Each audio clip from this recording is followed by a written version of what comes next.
G'day, it's Jamie, and welcome to Where's My Yowie. Today, I'm reading an old magazine article about a Yowie sighting at the Onkaparinga River in the late 1830s, so we'll get into it.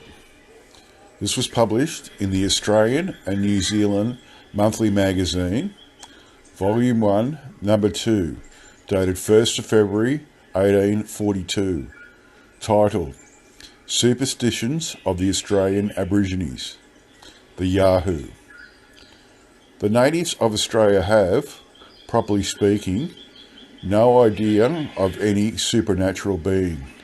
At the same time, they believe in the imaginary existence of a class which in the singular number they call Yahoo, or, when they wish to be anglified, devil.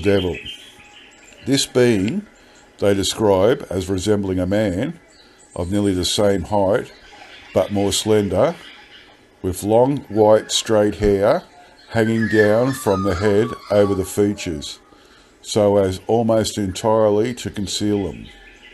The arms as extraordinary long, furnished at the extremities with great talons, and the feet turned backwards, so that, on flying from man, the imprint of the foot appears as if the being had travelled in the opposite direction. Altogether, they describe it as a hideous monster of an unearthly character and ape-like appearance. This dread of spectre deters them from venturing abroad after sunset, unless in numbers, and having fire with them, which they conceive intimidates the fiend. And it is probable that from this circumstance arises the fact that settlers and travellers are seldom disturbed at night, even by the most daring tribes.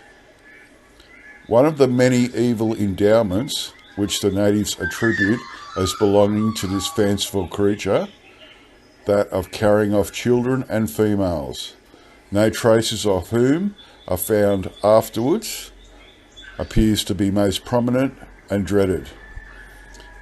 They also affirm, but with less apprehension, that it occasionally attacks men when single-handed and in the dark, but they do not consider it as equal to one of themselves in an encounter by day, and say that it flies from them, only gaining a victory over the enfeebled by cunning and stratagem.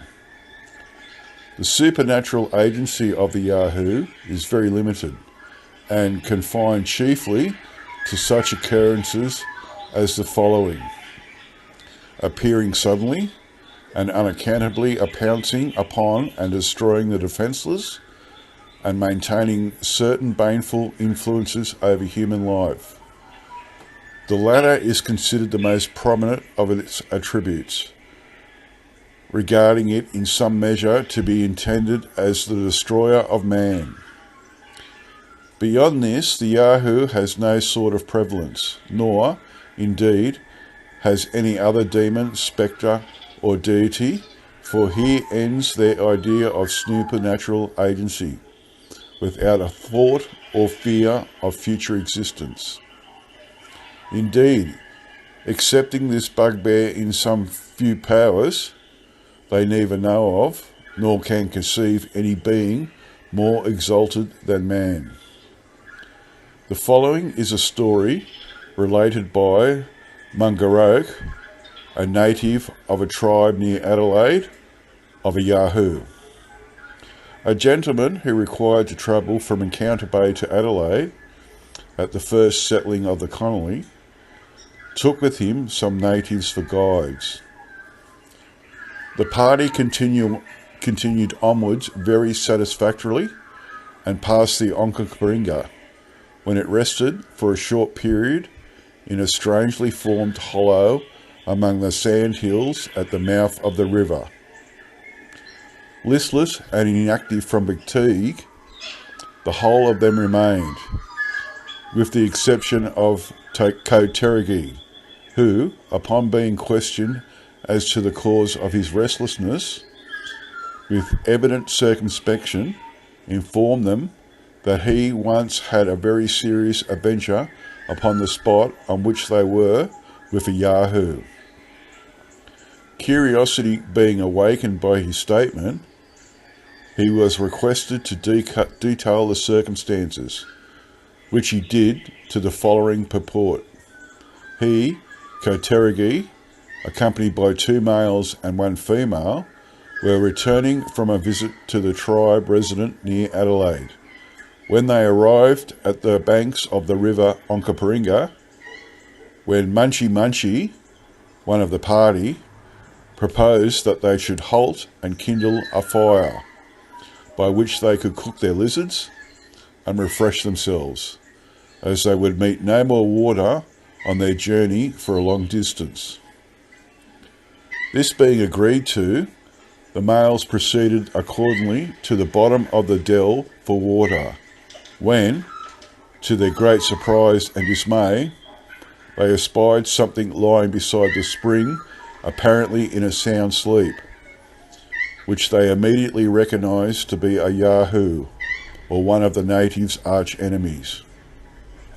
After a little deliberation, the trio wound up their courage and, determined at least to rid the world of one monster, accordingly stepping up to the object of their hate and fear as noiselessly as shadows, they simultaneously discharged a shower of blows on the head of their intended victim, notwithstanding which the semi-incarnate being sprang upon its feet and attempted resolutely to escape, but finding itself hemmed in on every side, it darted at Bigfoot, one of the trio, with its fiendish talons, who, however, eluded the monster by a backward leap, upon which Munchie flew at the demon, and with a terrible stroke on the temple, brought it to the ground, and then,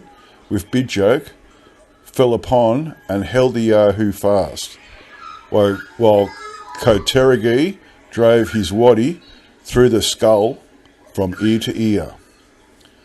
Being determined to leave no chance of reanimation, they threw the carcass into the river and stood a few moments to observe the issue. The body, although apparently motionless, by some unaccountable means, floated to the opposite side of the stream, and to their utter consternation and amazement, started at once into life, and bounded off into the firs that grew on the opposite bank.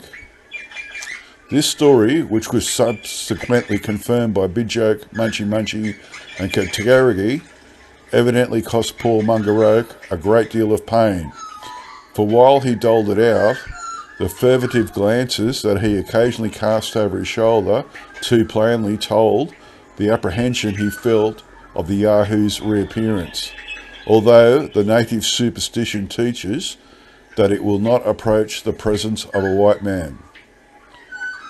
The preceding narrative, although no doubt an exaggerated statement, suggests the possibility that this subject of terror to the natives might possibly have been either a man or an animal of lower grade. It would certainly by no means appear improbable that the unfortunate object just alluded to, against which the vengeance of the natives was so fearfully directed, might have been some unfortunate castaway sailor, runaway convict, or sealer from Kangaroo Island, unshaven and unshorn for weeks, months, or years. In favour of this suggestion, it should be known that Old Con, a native near Adelaide, tells his white friends that when Captain Sturt first visited Lake Alexandria, he and his party were taken by natives for Yahoos.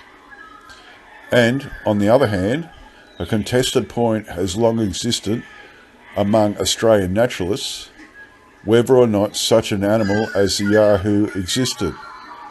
One party contending that it does, and that from its scarceness, slyness, and solitary habits, man has not succeeded in obtaining a specimen, and that it is most likely one of the monkey tribe. In favour of this assertion, they bring the united testimony of the natives and settlers to support their opinion.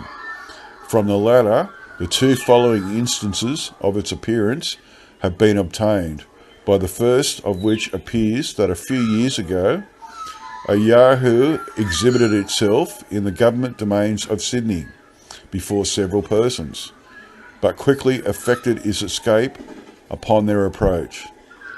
The second account is from a man named Thompson, who for many years lived upon Kangaroo Island. He, being questioned upon the subject, gave the following anecdote. Being out one day in a boat along with 2 or 3 others, he landed at a creek, which he still points out, and to his astonishment observed a being exactly corresponding to the description by natives of the Yahoo, sitting upon a point of a high isolated rock, viewing him very unconcernedly. Levelling his musket, he fired, when the being shrieked wildly, disappeared among the contiguous rocks.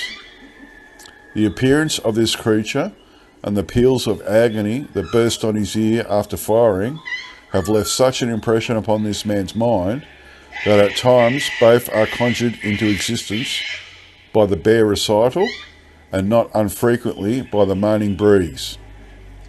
These statements created a great deal of discussion on the subject, but only tended the more to divide public opinion. The opposite party maintained very firmly that the existence of such a being is purely imaginary fabrication and is no more connected with reality than ghosts, goblins, fairies, or such like at home.